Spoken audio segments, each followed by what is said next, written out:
নূহ আলাইহিস সালাতু ওয়াস সালাম আল্লাহর পরামর্শ অনুযায়ী তিনি একটা নৌকা বানানো শুরু করলেন, যেই জায়গার মধ্যে বছরের পর বছর যায়, কোনো বৃষ্টি নাই, শুধু মরুভূমি, শুধু বালু আর পাহাড়, আর কিচ্ছু নাই। বলুন তো দেখি, ওই জায়গায় যদি কেউ নৌকা বানায় তারে কি মানুষ ভালো বলবে? কি বলবে? পাগল। জোরে বলেন, কি বলবে? পাগল বলবে, পাগল।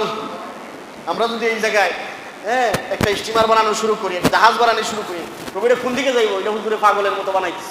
কথা বলেন ঠিক কিনা? নূহ আলাইহিস সালাতু ওয়াস সালামকে আল্লাহ হুকুম দিলেন, আমার হুকুমে, আমার তত্ত্বাবধানে, আমার চৌকুর সামনে তুমি নৌকা বানাবে, জাহাজ বানাবে, 3 তলা বিশিষ্ট। এক এক তলা 10 হাত করে, 30 তলা, 3 তলা বিশিষ্ট একটা জাহাজ বানাও। এটা আল্লাহ তাআলা হুকুম দিচ্ছেন, 3 তলা বিশিষ্ট একটা জাহাজ বানাও। ওয়ায়াসনাউল ফুলকা। যখন নূহ আলাইহিস সালাতু ওয়াস সালাম নৌকা বানানো কমপ্লিট করলেন, সুবহানাল্লাহ বলবেন না? কমপ্লিট যখন করছেন, তারা তো পাগল ছাগল যা আছে সবকিছু করতেছে, সবকিছু বলতেছে নূহ নবীকে। এমন কোনো অপবাদ নাই যেই অপবাদ তারা দেয় নাই, সব বলতেছে। মরুভূমির মধ্যে, পাহাড়ের মধ্যে জাহাজ বানায়, এটা পাগল ছাড়া আর কিছু নয়। তারা ছোট ছোট ছোট বাচ্চাদের থেকে নিয়ে বৃদ্ধরা পর্যন্ত সবাই নূহ নবীকে গালিগালাজ করতে লাগলো, পাগল বলতে লাগলো, উপহাস করতে লাগলো। وَكُلَّمَا مَرَّ عَلَيْهِ مَلَأٌ مِّن قَوْمِهِ سَخِرُوا مِنْهُ।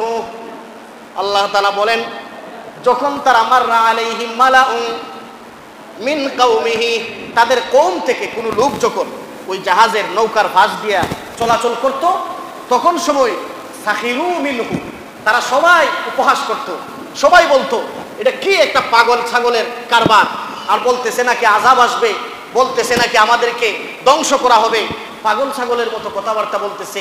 নূহ নবীকে এইরকম কটাক্ষ ভাষায় কথাবার্তা যখন বলা শুরু করলো, প্রত্যেকেই যখন বলা শুরু করেছে, ক্বালা ইন তাসখারু মিন্না ফাইন্না নাসখারু মিনকুম কামা তাসখারুন। ক্বালা, তিনি বললেন, ইন তাসখারু মিন্না, তোমরা যদি আমাদেরকে উপহাস করো, তোমরা যদি আমি নবীকে এবং আমার ইমানদার লোকদেরকে উপহাস করো, ফাইন্না নাসখারু মিনকুম, নিশ্চয়ই আমরাও তোমাদেরকে উপহাস করব। তাহলে আল্লাহ তাআলা এই জায়গায় তাদের সাথে একটা চ্যালেঞ্জ ছুড়ে দিলেন, তারা যদি তোমাদের সাথে উপহাস করে তাহলে তোমরা বলে দাও আমরাও তোমাদের সাথে উপহাস করব। এটা আল্লাহ তাআলা কিভাবে করলেন? আল্লাহ তাআলা পৃথিবীতে দেখাইছেন, যারা কিছুদিন আগেও ক্ষমতায় ছিল তারা বলেছিল যে এই দেশের মধ্যে এমন কোনো দল নাই আমাদের বিরোধিতা করে আমাদেরকে ক্ষমতার দিকে নামাবে। জোরে বলেন ঠিক কিনা? আরো জোরে বলেন ঠিক কিনা? আল্লাহর মায়ের বড় ভাই আল্লাহ যারে ধরে অহংকারের পতন আল্লাহ গোটাইয়াই ছাড়ে। জোরে বলেন ঠিক কিনা? এইরকম অহংকারের কথা হাজার হাজার আছে, হাজার হাজার আছে। তারাও বলতে লাগলো, তোমরা যদি আমাদেরকে অহংকার করো, উপহাস করো, আমরাও তোমাদেরকে উপহাস করব। আল্লাহ একটা চ্যালেঞ্জ দিলেন, সেই চ্যালেঞ্জটা আল্লাহ তাআলা দুনিয়াতে যেমন গোটাইছেন আখিরাতেও গোটাবেন। কিভাবে? আল্লাহ তাআলা সূরা বাকারার এক আয়াতের মধ্যে বলেন, ওয়ামাকারু মাকারাল্লাহ ওয়াল্লাহু খায়রুল মাকিরিন। ওয়ামাকারু মাকারাল্লাহ, তোমরা যদি উপহাস করো আল্লাহও কৌশল অবলম্বন করবেন। আল্লাহর কৌশলের সাথে তোমরা পারবে না। সূরা বলেন ঠিক কিনা? আল্লাহর কৌশলের সাথে যত কৌশলই করো না কেন, হাজার হাজার ছিদ্র থাকবে, একটা ছিদ্র বন্ধ করতে ভুলে যাবে, যেই ছিদ্র দিয়া তোমার পতন হবে। জোরে বলেন ঠিক কিনা? এটা আল্লাহর কৌশল। ওয়ামাকারু ওয়ামাকারাল্লাহ ওয়াল্লাহু খায়রুল মাকিরিন। এই জন্য দুনিয়াতে অহংকার করতে নাই, যত নম্র হও, যত ভদ্র হও, তত আল্লাহর কাছে সম্মানী হবা। জোরে বলেন ঠিক কিনা? আল্লাহ রাসূল বলেন, মান তাওয়াযা লিল্লাহ রাফাআহুল্লাহ। দুনিয়াতে যে যত নম্র হয়ে, ভদ্র হয়ে, যে যত নরম হয়ে নিজের আমিত্বকে বিলীন করে দিয়ে চলবে, আল্লাহ তার সম্মান আরশে আজিমের চেয়ে আরো বেশি দামি বানায় দেন। আল্লাহ তাআলা তাকে দামি বানায় দেন। তো নূহ আলাইহিস সালাতু ওয়াস সালাম এই কথা যখন তাদেরকে দিয়া এই কথা বলাইলেন, তখন সময় তারা কি করলো? নূহ আলাইহিস সালামের নৌকা বানানো কমপ্লিট। এখন তারা সবাই মিলে একটা পরামর্শ করলো, এলাকার কওমের লোকেরা যারা আছে সবাই মিলে নূহ আলাইহিস সালামের বানানো নৌকা, কি সুন্দর জাহাজ।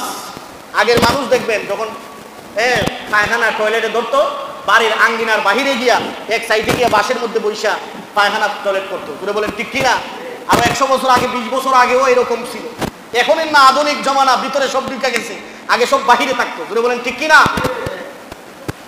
তারা মনে মনে ভাবলো এত সুন্দর একটা নৌকা 3 ডালা বিশিষ্ট, এটা তো এমনি রাখলে হয় না। তারা উপহাস করা শুরু করলো। কি উপহাস? তারা সবাই কৌমের সবাই মিলে ছোট বড় বৃদ্ধ থেকে নিয়ে একবারে ছোট থেকে নিয়ে বৃদ্ধ পর্যন্ত সবাই এটার মধ্যে বাথরুম করতে শুরু করলো। নাউজুবিল্লাহ বলবেন না? নূহ আলাইহিস সালামের নৌকার মধ্যে বাথরুম করতে শুরু করেছে, পায়খানা করতে শুরু করেছে। উপহাস করতেছে। পায়খানা করতে করতে নূহ আলাইহিস সালাম প্রত্যেকদিন নৌকাটা দেখতে যায়, এটার কাছেও যাইতে পারে না, দুর্গন্ধের কারণে। দুর্গন্ধের কারণে নূহ নবী কাছেও যাইতে পারে না। কিভাবে কাছে যাবে? তারা তো এটাকে টয়লেট বানায় ফেলেছে। একবারে 3 তলা থেকে 20 তলা পর্যন্ত টয়লেট। টয়লেট করতে করতে তারা নৌকা জাহাজটা ভরপুর করে ফেলেছে। হঠাৎ করে একদিন একটা বৃদ্ধ লোক, আল্লাহ তাআলা তাদের মধ্যে একটা মহামারী দিয়ে দিলেন। সেই মহামারীটা হলো কুষ্ঠরোগ।